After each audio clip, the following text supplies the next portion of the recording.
एक लोग लक्ष्मी से बेटी का संबंध जीते हैं कि लक्ष्मी मेरी पुत्री है। एक लोग लक्ष्मी से संतति संबंध जीते हैं कि ये मेरी माँ है, मैं इनकी संतान हूं। और कुछ लोग हैं ये मेरी पत्नी है, हम इनके पति हैं। निकृष्ट संबंध लक्ष्मी से यदि कोई है तो उसे अपनी पत्नी बना लेने का है। और हम ही लोगों में ऐसा लोग करते हैं कि हम इतनी खेती के मालिक हैं, इतने बैलेंस के हम मालिक हैं, इस प्लाट के मालिक तो मालिक आप हो। उस खेती को न जाने कितने लोग कह के मर के चले गए कि ये हमारी थी, ये हमारी, हम इसके मालिक हैं, और वो वहीं की वहीं है और मालिकों का पता नहीं कहां गए। हम लक्ष्मी के मालिक हो सकते हैं।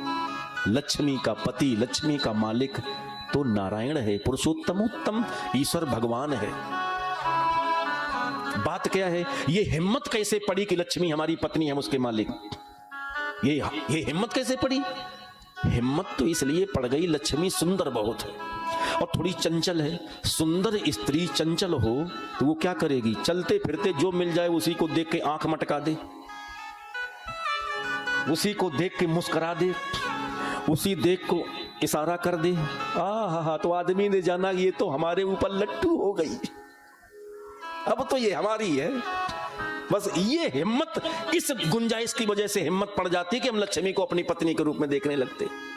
सबसे निकृष्ट संबंध है। और जिन जिन लोगों ने जीवन में लक्ष्मी से यह संबंध रखा कि वो मेरी भोग्या है, हम उसके मालिक हैं, तो याद रखना ये अप्रत्याशित संबंध है, अनवैलिड रिलेशनशिप है लक्ष्मी से। उसका पति नारायण है, भगवान है, तुम नहीं हो।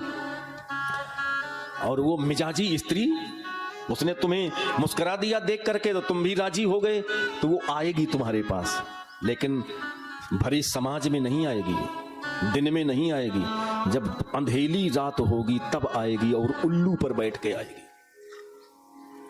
उल्लू को दिन में, लक्ष्मी की दो सवारियां हैं ना, एक गरुड़ है और एक उल्लू है। उल्लू पर कब बैठती है? दुनिया के मूर्ख उल्लू जो उसे पत्नी बना करके देखना चाहते, भोग्या बना के देखना चाहते। हम इतने संपत्ति के मालिक हैं, हम इस मकान के मालिक हैं, हम इस खेती के मालिक हैं, हमारा इतना बैलेंस उसके मालिक में, मेरा नाम मेरी पत्नी का नामनी में नाम चढ़ा हुआ है, हम मालिक हैं। जिनके अंदर ये दुस्संकल्प है वहां लक्ष्मी जाती है थोड़ी देर के लिए, लेकिन दिन में नहीं जाएगी, समाज में खुले रूप में नहीं जाती है, वो रात्र में जाती है और उल्लू पर बैठ के जाती है।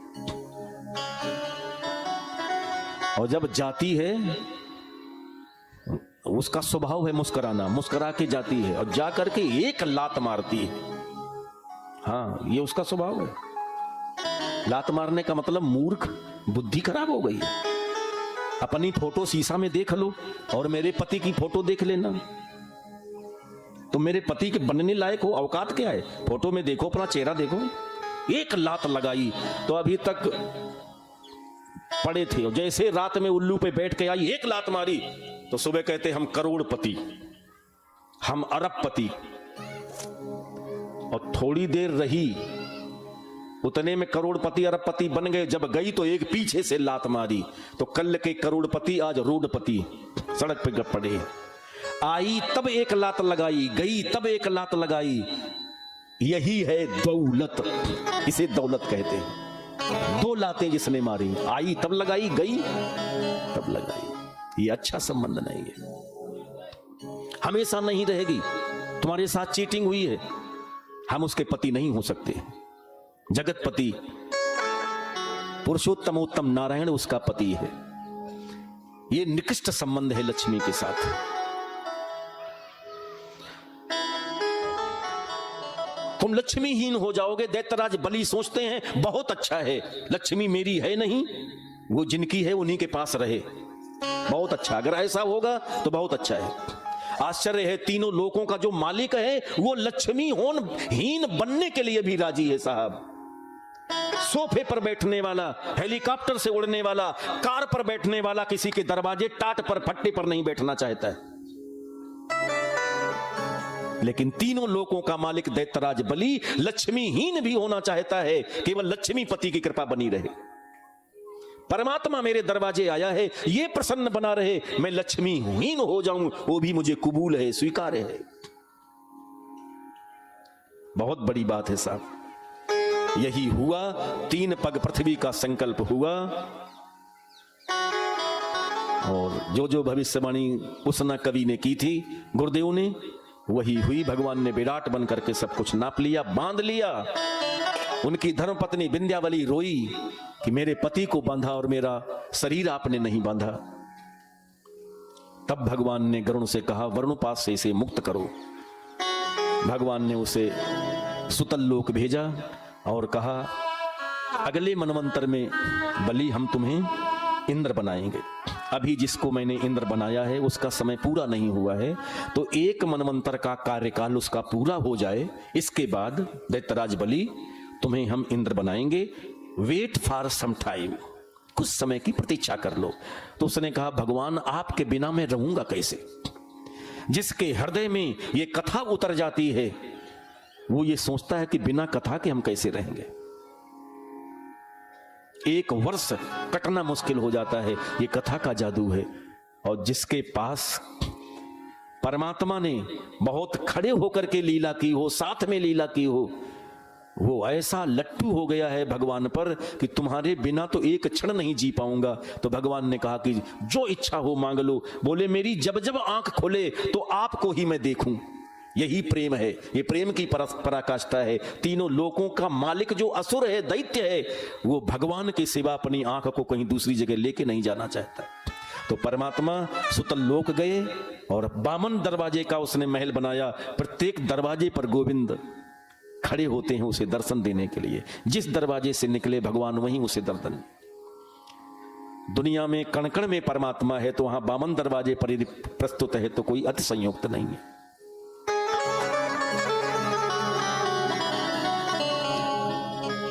प्रेम को निभाने वाला ऐसा कोई दूसरा नहीं है। एक बार परमात्मा से प्रेम तो हो जाए। बोलिए आनंद कंद भगवान की जय। लक्ष्मी से 3 संबंध मैंने बताए आपको। ये निकृष्ट संबंध है। कभी भी भले अभिलेखों में आपका नाम चढ़ा हो कि इस जमीन के मालिक आप हैं, अकाउंट में बैंक में जो पैसा है उसके मालिक आप हैं, ये सब कुछ लिखा पढ़ी में भले आप मालिक हों, लेकिन रोज भगवान से कहना कि प्रभु हम मालिक नहीं, हम तो आपके किंकर हैं। लक्ष्मी से कहो, मां मैं तो आपके चरणों का दास हूं। तो याद रखना, नारायण के साथ हमेशा कृपा बनी रहेगी। सबसे श्रेष्ठ संबंध लक्ष्मी से यदि कोई है दुनिया में, तो वो है कि लक्ष्मी से पुत्री का संबंध स्थापित कर लिया जाए। वो मेरी बेटी है, मैं उसका पिता हूं। जो रुक्मिणी प्रसंग है श्रीमद् भागवत जी में, परसों चर्चा आएगी, तो उस ब्राह्मण ने रुक्मिणी का पत्र लिया है और वो द्वारिकाधीश तक पहुंचाया है। क्या मान करके कि ये बिटिया का काम है, मेरी बेटी है। दुनिया को संदेश दिया है उस प्रसंग ने कि सबसे श्रेष्ठ संबंध लक्ष्मी से ये है कि हम लक्ष्मी को पुत्री माने। अच्छा, जब पुत्री मानेंगे तो बिल्कुल दुनिया ही बदल जाएगी। बिटिया जैसे जैसे बड़ी होती है वैसे वैसे पिता को चिंता होती है कि ये पराए घर जाएगी। माता पिता दोनों जब अपनी बेटी को देखते हैं तो क्या कहते हैं, ये मेरी नहीं है, ये तो दूसरे की है। यदि आपने लक्ष्मी को, संपत्ति को, संपदा को अपनी बेटी मान लिया और जैसे जैसे आपकी गृहस्थी में आपकी संपत्ति लक्ष्मी बढ़ने लगे, वैसे वैसे आपको चिंता होगी कि ये तो पराए घर की है। मोह नहीं होगा लक्ष्मी से। मुझे लगता है गंभीर चर्चा सुनने का मूड नहीं है।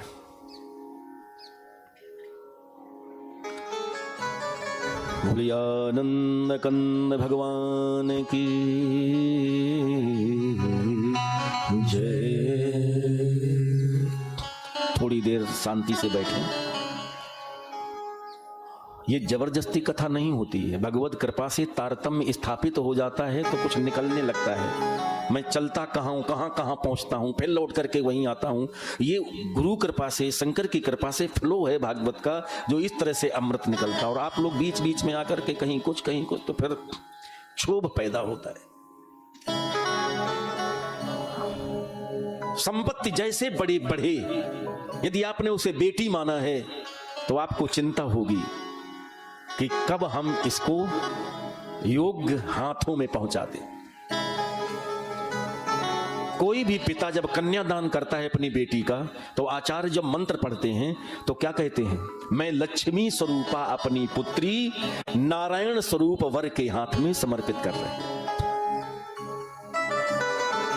जैसे जैसे बेटी के ऊपर दृष्टि जाती है माता पिता की, जन्म से ही एक चिंतन पक्का होता, दृढ़ होता है कि ये बेटी मेरी नहीं है, पराई है। सेवा भी करते हैं, अपनत्व भी देते हैं, अगाध प्रेम भी पुत्री को देते हैं, लेकिन भीतर ये बनी ही बात रहती है कि ये तो दूसरे घर की है। यदि लक्ष्मी को, संपत्ति को मैंने पुत्री मान लिया तो याद रखना, मोह से बच जाएंगे। हमेशा उसे देखेंगे अपनी संपत्ति को तो क्या मानेंगे? ये तो भगवान की है, दूसरे की है। और जब बड़ी होगी लक्ष्मी तो फिर नारायण को दे दी जाए। संपत्ति है भगवान को। तुलसीदास जी ने क्या लिखा है? सो धन धन्य प्रथम गति जाकी। प्रथम क्या है? फर्स्ट क्या है? धन वही धन्य है जिसकी पहली गति हो। तो पहला क्या है? सो धन धन्य प्रथम गति जाकी। प्रथम है धर्म। चार पदार्थों में first, second, third and fourth गिनो। धर्म, अर्थ, काम और मोक्ष, चार पुरुषार्थ हैं। जो धन धर्म में लग जाए, यही है लक्ष्मी का वर्ण नारायण के साथ कर देना। आप ये सोच सकते हैं कि जब लक्ष्मी हम नारायण को देंगे तो लड़के बच्चे जो घर में भूखे नहीं मर जाएंगे। आप कह रहे हो लक्ष्मी को बेटी मानो, बेटी को दूसरे को दे दो, नारायण को दे दो। तो जब हमने समग्र संपदा लक्ष्मी को, नारायण को सौंप दिया तो घर में लड़के क्या खाएंगे? गृहस्थी कैसे चलेगी? याद रखना, इस प्रश्न का मैं जवाब दे रहा हूं। आप अपनी बेटी से अगाध प्रेम करने के बाद जब उसकी विदा करते हैं तो बेटी माता पिता की देहली पार करने के पहले कोंछ से कुछ दाने निकाल करके देहली पर डालती है। वो इसलिए डालती है कि मेरे माता पिता, मेरे भाई कभी धनहीन न हो। जब हम लक्ष्मी को नारायण के साथ भेजेंगे तो वो लक्ष्मी मेरी देहली पर कुछ अंश डालेगी कि ये घर लक्ष्मीहीन कभी न हो। और याद रखना, जब आप विदा करेंगे नारायण के साथ तो दिन में भरी राह समाज के सामने लक्ष्मी अपने पति को लेकर के गरुड़ पर बैठ करके बार बार अपने मायके अपने पति को लेकर के आएगी। अभी तक वो बिटिया आपकी अकेली थी, अब जब जब आती है, जितने दिन रुकती है, तो नारायण के साथ तुम्हारे घर में आती है। इससे श्रेष्ठ संबंध इस दुनिया में, गृहस्थ आश्रम में कोई और हो ही नहीं सकता है कि लक्ष्मी से हम बेटी का, पुत्री का संबंध रखें। काश हम ऐसा जी सकें। क्योंकि कथा शब्दों से कही जाती है, शब्द से कुछ कह देना सरल होता है, लेकिन व्यवहार वर्तन में उसे जी लेना ये दुरूह है, क्लिष्ट है, कठिन है, बहुत सहज नहीं है। लेकिन जब मैं जानता हूं, व्यासपीठ से बोल रहा हूं कि ये बात जो बोली जा रही है वो कठिन है, सरल नहीं है, तो मैं इतनी कठिन बात क्यों बोलता हूं कि आप उसे जीवन में जी ना पाए? मैं इसलिए बोलता हूं कि भले आप लक्ष्मी से पुत्री का संबंध ना जी पाए, लेकिन विचारों में यदि आ जाएगा तो जब जब लक्ष्मी को, संपत्ति को देखेंगे तो एक बार ये कथा आपके दिमाग में गूंज जाएगी कि मेरा संबंध तो लक्ष्मी के साथ, पुत्री का होना चाहिए। इस जन्म में नहीं, यदि चिंतन में विचार अच्छा आ गया है, इस जन्म में नहीं तो अगले जन्म में वो प्रकट होकर के रहेगा, रहेगा और रहेगा। विचारों में शुभ आ जाए, विचारों में अच्छाई आ जाए तो वो अवसर पर आज नहीं तो कल अपना प्रभाव प्रकट ही कर देगा। इसलिए जो अच्छी बातें व्यवहार में ना जी सकें, उनको सुनने के लिए कान देना चाहिए, आदर देना चाहिए। हम अखंड रामायण जहां हो रही है वहां नहीं जा सकते हैं एक दो दोहा चौपाई पढ़ने के लिए, कोई बात नहीं है। लेकिन अगर मोटरसाइकिल से जा रहे हैं, अखंड रामायण की चौपाइयों की ध्वनिकरण कुहरों से हृदयस्थ हुई है, तो मोटरसाइकिल रोक करके जहां से वो आवाज आ रही है उधर सीताराम जी को प्रणाम तो कर सकते हैं। शुभ का जब आदर किया जाता है तो जीवन महक जाता है। जहां यज्ञ हो रहा हो, भले यज्ञ मंडप में मैं न जा पाऊं, लेकिन उस यज्ञ मंडप को जहां भी हूं वहां से प्रणाम करूं, उनके आचार्यों के चरणों में प्रणाम करूं। तो उस यज्ञ मंडप से जो शुभ की सृष्टि हुई है वो मेरे हृदय को संवार देगी, सजा देगी। भले हम लक्ष्मी के साथ पुत्री का संबंध न जी सकें, लेकिन कोई बात नहीं, ये संबंध यदि दिमाग में है तो कभी न कभी दिमाग में आए हुए विचार व्यवहार में प्रकट होते ही हैं। आज नहीं तो कल, कल नहीं तो परसों। मस्तिष्क के चिंतन में शुभ आना चाहिए, सद्धर्म आना चाहिए, इससे हमारा भविष्य अतीव सुंदर होगा। इसलिए जब सुनो तो अच्छा सुनो। अब लक्ष्मी जब आएगी तो नारायण के साथ आएगी। लक्ष्मी जब आएगी तो गरुड़ पर बैठ करके आएगी। गरुड़ दिन में चलता है?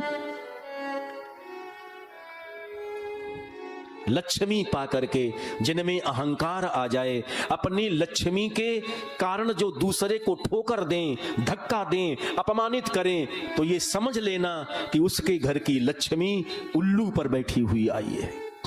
और जिसके घर की संपदा यज्ञ के लिए बरसने लग जाए, किसी गरीब के सहयोग में तत्पर हो जाए, किसी व्यक्ति के अभाव को मिटाने के लिए आपके कुछ द्रव्य के टुकड़े वहां लग जाएं, तो समझ लेना ये लक्ष्मी गरुड़ पर बैठ करके मेरे घर आई हुई है। गरुड़ारूढ़ लक्ष्मी जिस घर में होती है वो अच्छे कार्य में लगती है, और जिसके यहां उल्लू वाली लक्ष्मी होती है बैठ करके आती, उसकी लक्ष्मी व्यसनों में लगती है, मुकदमों में लगती है, लड़ाइयों में लगती है, अनाचार कदाचार में खर्च होती है। अब आप सभी लोग जितने कथा सुन रहे हो, आपकी लक्ष्मी कहां खर्च हो रही है? कैलकुलेट करिए, उसे जोड़िए, पता लग जाएगा कि मेरे घर में लक्ष्मी गरुड़ पर नारायण के साथ बैठ करके आई है कि उल्लू पर बैठ करके आई है। आपके यहां दौलत है कि आपके पास श्री लक्ष्मी है।